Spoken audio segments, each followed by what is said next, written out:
Good evening, everybody. Brian Roebuck back again. Gonna start episode number 1 off with community living. I think that's an important topic to touch on. I've been in enough treatment centers to know how hard it could be to deal with other people. So I feel like everybody, we all go to treatment to get better, and I understand that. And a lot of us, we come from all different cuts of cloth, all different walks of life. And for the most part, you're going to share a living quarters with somebody. And it's going to be chaos. Like, people not going to wash their ass. People going to want to watch TV all day. People is going to like not want to go to groups.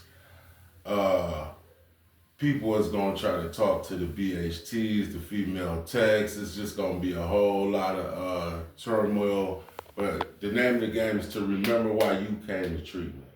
That's your number one goal, is to remember why you came.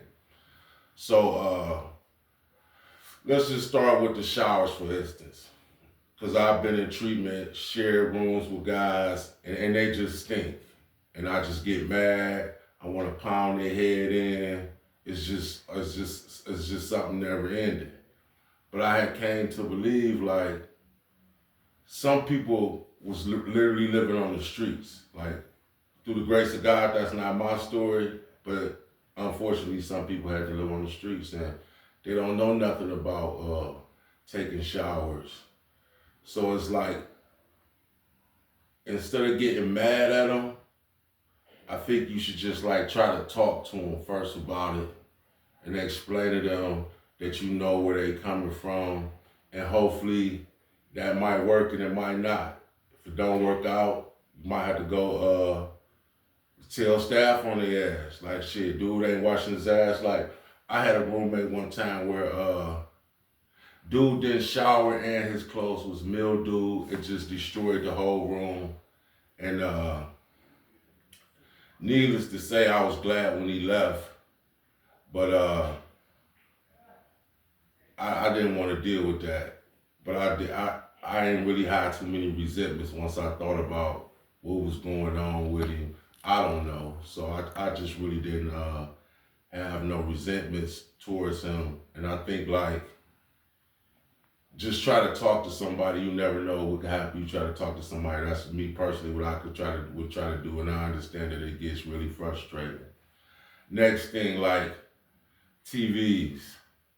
You always, cause like jail, you're gonna have somebody who always wanna watch TV, they hogging the TV. You wanna watch TV yourself, so it could be very, very aggravating. I understand.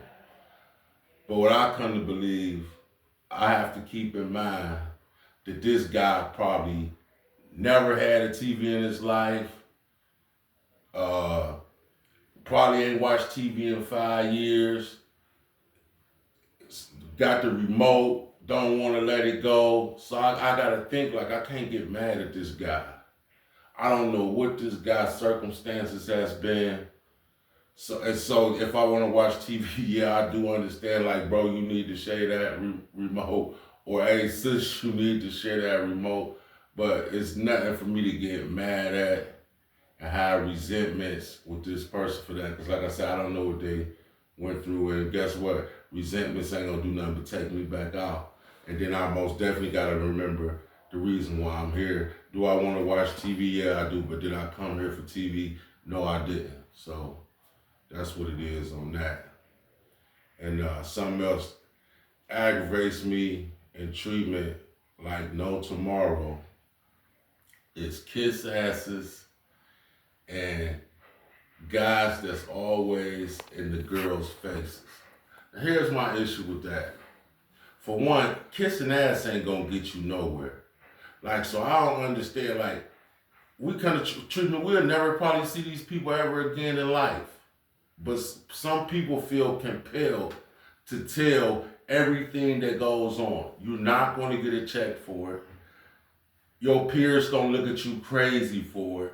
Like, you're not getting nothing out of it. The only thing I could possibly see you telling on if somebody is like a danger to you, They're gonna like harm you in some type of way. Then that's when you tell. So like somebody cutting line, somebody got a phone that they sneaking in that you saying it's not bothering you. You just need to worry about your own business. People will get themselves caught up. They don't need you to fucking tell them. They just don't. And then like the female shit, I get it. You come to treatment, you ain't had no girlfriend, or maybe you did have a girlfriend and you just that thirsty brother. I get it. But here's where the problem come in for me at. You want to sit up and talk to this chick all fucking day long like she ain't got no job, like she really want to get fired for you. So, and some chicks do. I done seen it. Hook up with a dude, he just smash her in the center, now she fired. It's like, at the end of the day, have some polish about yourself. Don't take nobody through nothing like that. Like, and then another thing, it'd be like, you always got that guy that's trying to talk to every woman in the facility. Don't you think somebody else in the facility want to talk to somebody too? Like, damn, bro, like, quit hogging all the women. Like, you ain't the only one want some cheeks. Like, I get it. Deal with your one you want, and let somebody else have the other one. You ain't gotta be in every girl face, bro. God damn, like, it's fucking ridiculous. Like, it's just crazy to me. Like, I don't want no chicken either. You gonna eat all the chicken? Like, come on, bro. It's just aggravating. Another thing about community living and treatment. You gonna hire guys that got a lot to say about nothing. Don't make no sense about nothing, but they gonna go on and on like a gnat. It's gonna aggravate you. My advice to you, remember why you came to treatment. That's the only thing gonna get you back, because I don't care what facility you go to, you gonna have a Nino Brown, a Scarface, the Mac from way back. You gonna have all of them, all in one. It's gonna be very few people to keep it real. Very few. And you just gotta learn to fucking separate yourself from the bullshit and get caught up in the bullshit, because then you get into a fight or something and you ain't won nothing. You got put out a behavioral contract or whatever the case may be, and that's just fucking retarded. Something else that aggravates me in community living. Oh, sports heroes. Somebody you want to come, now you LeBron James on the basketball court. You doing, on the streets you ain't thought about a basketball court. So now you want to be the one aggravating people running around, bouncing every ball you see. Don't do that, bro.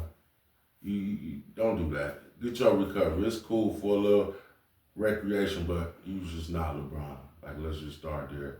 Like cut that shit. You want to fucking play basketball against everybody, fight everybody. You just fucking, you was the high school fucking state champion. It's over with. You're a drug addict now. Alcoholic. It's over with. Enjoy rec for what it is. It's not no place to fucking live your fucking childhood dreams. It's just not. Something else I want to touch in, and it's with community living. In order to stay clean and sober, the first thing, and if you ask me what it starts with, is the willingness to change. If you don't have the willingness to change, you're just fucked. Because you're just gonna fucking sit around, you're gonna leave the same motherfucker you was when you came in, and guess what? That motherfucker get high. Higher than a leaf tree. So it's just not gonna work. So you gotta put forth an effort to change, man. If you put forth that effort, it's gonna eventually happen. You have to rinse your mind. And something like that's be kind of crazy to me is how we could follow somebody who want to steal shit from the store. We could see them do that and say, oh, I want to do that. We could see somebody who want to rob somebody and say, oh, I want to do that. But nobody really want to see the person doing the right thing and want to follow them. That's just crazy to me. Like, why you don't want to follow somebody who doing good? so somebody else can follow you. You just want to keep on being bad. I read some scripture this morning in my morning devotion, and it was like, be good. Stay away from evil. Like, evil is what got us here. Evil is what got us in this place. And granted, when you first started, you didn't really think of the severities of it, because I didn't. You could have never told me that fucking drinking a beer here and there and smoking some weed with my boys was going to land me to smoking crack. You couldn't have never told me that. But that's what happened, because we don't know the severities of the things we do. We just don't.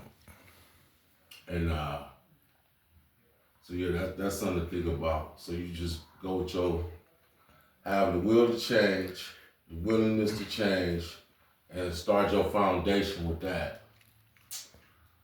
What else? And like I say, watch the winners. When you was in school, you wanted to be cool, hang with the cool guys, and look where it got you.